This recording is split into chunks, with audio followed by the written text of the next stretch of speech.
अस्सलाम वालेकुम रोहन के स्वागत बा भोजपुरी जुगाड़ू किचन में। तो आज सौंफ के बारे में जानकारी देवे चलतनी। सौंफ पेट के लिए, सेहत के लिए बहुत फायदेमंद चीज होखेला।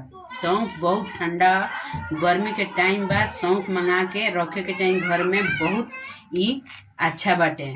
तो देखी लोनी सौंफ फंकी बना के खा सकतानी लोनी, या 1 चम्मच खाना खइला के बाद में खा सकतानी लोनी, खाली पेट खा सकतानी लोनी। ई केहू तरह खाइल जाई, एकरा के खाइल गर्मी के टाइम में बहुत जरूरी बा। तो देखी लोनी हम सौंफ मंगैले बानी। ई सौंफ एकरा में बहुत जरूरत से ज्यादा कलर चढ़ावल बा। तो सौंफ ए तरीका से यूज ना कइल जाई। सौंफ के अच्छा तरीका से एकरा के 1-2 पानी धो लियाई, जे एकर कलर बिल्कुल साफ हो जाई। एमे छोटा छोटा इंकड़ी रहेला, एकरा में बहुत कचरा रहेला। तो धोला के बाद में बहुत अच्छा तरीका से साफ सुथरा हो जाला। तो चल लो एकरा के हम 1-2 पानी धो लियाई, जे अच्छा तरीका से साफ हो जाए।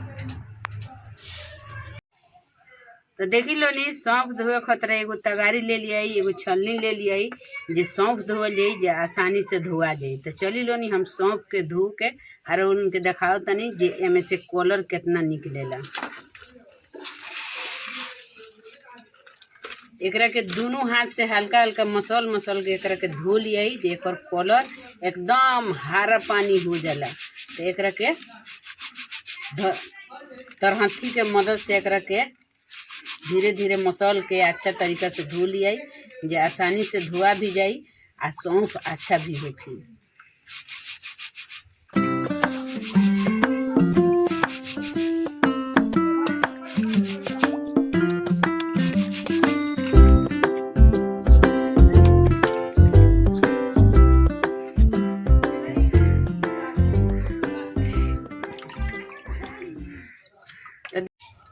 तो देखी लो नी सौंफ एक बार हम धोले बानी।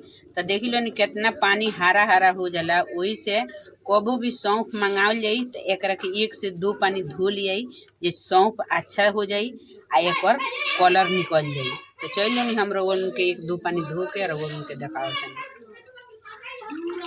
देखी लो नी कितना कलर चढ़ेला, सौंफ के कलर बदल गईल आ पानी भी एकदम हरा हो गई। तो एकरा के 1 से 2 पानी धो लिए अच्छा से, जे सौंफ एकदम फ्रेश हो जाए।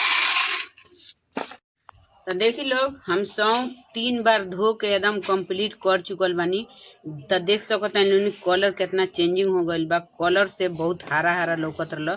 तो जाना कलर पर सौंफ रहेला वो कलर पर अपना आ गईल बाटे। तो एकरा के 10 मिनट तक ले छलनी में रख दिए, जे एकर पानी एक्स्ट्रा जौन बा वो अच्छा तरीका से निकल जाई। तब एकरा के सौंफ के हिसाब से बड़ा बर्तन में लेके आ पसार के आ धूप में रख दिए। तो चल नहीं हम पानी गड़ जाता तब रउअन उनके पसार के देखाओ तनी।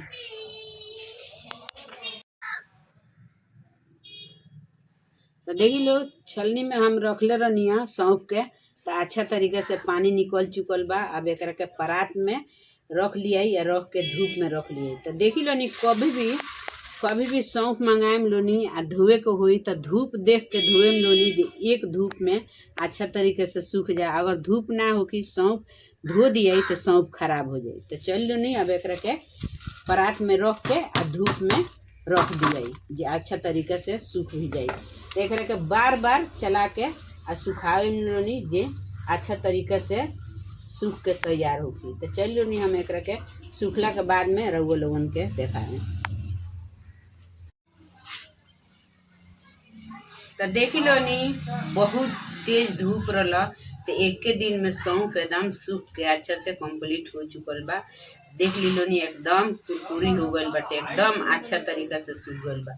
अब एकरा के शीशा के जार में रख लिए। शीशा के जार में रखला से ई होला जे कबो कौनो चीज शीशा के जार में रखल जाला तो उ खराब ना होखेला, लंबा टाइम तक ले चलेला। तो चल लो नी रउआ लोगन के सौंफ खरीद के ले आई नी, जाना तरीका से बतानी है वो तरीका से सौंफ के धो बना के आ घर में किचन में रखी लो नी। अभी सौंफ कोई भी खा सकेला। तो देख सकी लो नी छोटा चम्मच बा, एकरा से 1 चम्मच चाहे आधा चम्मच खाना खइला के बाद में चाहे खाना के पहले खा सकता आदमी। ई कोई खा सकता। ई पाचन के लिए, सेहत के लिए बहुत अच्छा चीज बा। तो चली लोनी जाना तरीका से हम बतानी वो तरीका से सौंफ मंगा के आ रखी लोनी, बहुत जरूरी चीज बाटे। तो इ सौंफ ऐसन चीज बा जे मियाज के तरह भई रहेला, अजीब तरीका से भई रहेला। तो सौंफ के थोड़ा सा खा लहल जाला तो मियाज एकदम बिल्कुल फ्रेश हो जाला। तो चल लोनी हम जना तरीका से बतानी वो तरीका से सौंफ ले आई लोनी आ धो बना के किचन में रखी लोनी।